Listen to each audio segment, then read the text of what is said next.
শিশুদের প্রিয় Santa Claus আসলে কে ছিলেন, কি তার নাম, আর কিভাবেই বা তিনি সান্টা ক্লজ হলেন? আরও অনেক অজানা তথ্য জানতে এই ছোট্ট গল্পটি পুরোটা শোনার অনুরোধ রইল। ভালো লাগলে একটি লাইক করবেন ও এই ধরনের নতুন নতুন গল্প শোনার জন্য সাবস্ক্রাইব করে আমাদের পাশে থাকবেন। শুরু করছি গল্প সান্টা ক্লজের অলৌকিক যাত্রা। লেখিকা সোনালী সরকার। আজ থেকে প্রায় ১৭০০ বছর আগের কথা। বর্তমান তুরস্কের পাতারা নামক এক বন্দরে জন্ম নিয়েছিলেন এক শিশু যার নাম ছিল নিকোলাস। তার বাবা মা ছিলেন অত্যন্ত সম্পদশালী এবং ধার্মিক। নিকোলাস যখন ছোট তখনই এক মহামারী রোগে তার বাবা মা মারা যান। বিশাল ধনসম্পদ উত্তরাধিকার সূত্রে পেলেও নিকোলাস ছিলেন একদম আলাদা। তিনি তার প্রাসাদের বিলাসিতা ত্যাগ করে বেরিয়ে পড়লেন সাধারণ মানুষের দুঃখ দূর করতে। তিনি বড় হয়ে মাইরা শহরের বিশপ হলেন এবং মানুষের কাছে পরিচিত হলেন সেন্ট নিকোলাস নামে। নিকোলাসের উদারতার সবচেয়ে হৃদয়স্পর্শী গল্পটি শুরু হয় এক দরিদ্র পিতাকে নিয়ে। সেই বাবার ৩ মেয়ে ছিল, কিন্তু বিয়ের খরচ জোগানোর সামর্থ্য তার ছিল না। হতাশাগ্রস্ত বাবা যখন সব আশা ছেড়ে দিয়েছিলেন, ঠিক তখনই এক গভীর রাতে নিকোলাস চাদর মুড়ি দিয়ে নিঃশব্দে তাদের জানালার কাছে হাজির হলেন। তিনি এক ব্যাগ স্বর্ণমুদ্রা চিমনি দিয়ে ভেতরে ফেলে দিলেন। অদ্ভুতভাবে সেই মুদ্রাগুলো আগুনের পাশে শুকাতে দেওয়া একটি উলের মোজার ভেতরে গিয়ে পড়েছিল। পরদিন সকালে সেই স্বর্ণ পেয়ে পরিবারটির আনন্দের সীমা ছিল না। এভাবেই পরপর ৩ রাতে তিনি স্বর্ণ দিয়ে ৩ মেয়ের জীবন বাঁচিয়ে দিলেন। সেই থেকেই শুরু হল বড়দিনের রাতে মোজা ঝোলানোর বিশ্বখ্যাত ঐতিহ্য। নিকোলাস সবসময় চাইতেন তার এই কাজগুলো গোপন থাকুক, কিন্তু তার ভালোবাসা কোনো দেয়াল দিয়ে আটকে রাখা যায়নি। সময়ের সাথে সাথে সেন্ট নিকোলাসের এই গল্প ইউরোপের দেশগুলোতে ছড়িয়ে পড়ে।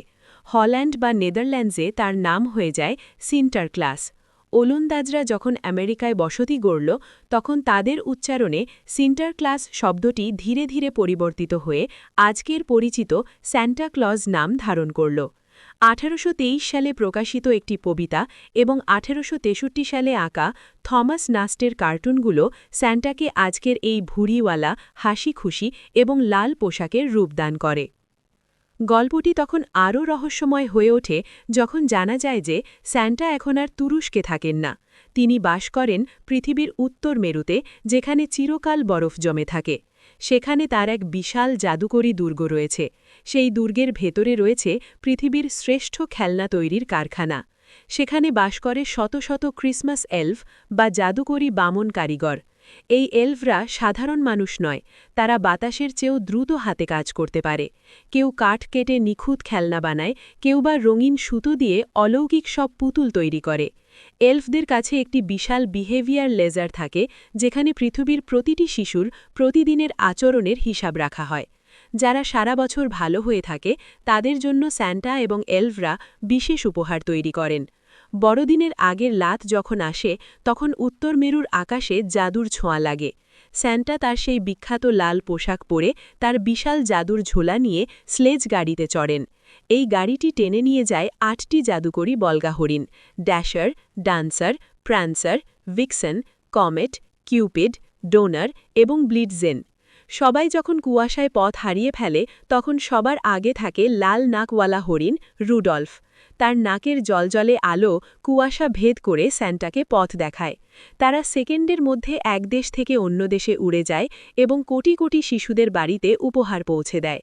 সারা রাত পরিশ্রম করে স্যান্টা যখন ক্লান্ত হয়ে কোনো বাড়িতে চিমনি দিয়ে নামেন, তখন তিনি দেখেন ছোট ছোট শিশুরা তার জন্য ভালোবাসার উপহার রেখে গেছে।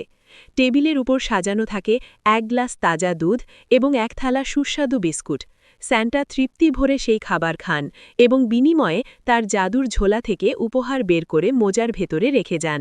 সকালবেলা যখন শিশুরা সেই আধ খাওয়া বিস্কুট আর নতুন উপহার দেখে, তখন তাদের আনন্দই বড়দিনের আসল সার্থকতা হয়ে দাঁড়ায়। সান্টা ক্লজ কেবল একজন মানুষ বা জাদুকর নন, তিনি হলেন মানুষের হৃদয়ে লুকিয়ে থাকা নিঃস্বার্থ ভালোবাসার এক উজ্জ্বল প্রতীক। সেন্ট নিকোলাস তার জীবনের মাধ্যমে শিখিয়ে দিয়েছেন যে পাওয়ার চেয়ে দেওয়ার আনন্দ অনেক বেশি। আজ আমরা যখন কাউকে উপহার দিই তখন আমরাও আসলে একজন ছোট স্যান্টাক্লজ হয়ে উঠি। এই শীতের রাতে যখন জানালার বাইরে তুষার ঝরে তখন স্যান্টার সেই জাদুকরী হাসি হো হো হো আমাদের মনে করিয়ে দেয় যে ভালোবাসা আর উদারতা থাকলে এই পৃথিবীটা সত্যিই সুন্দর।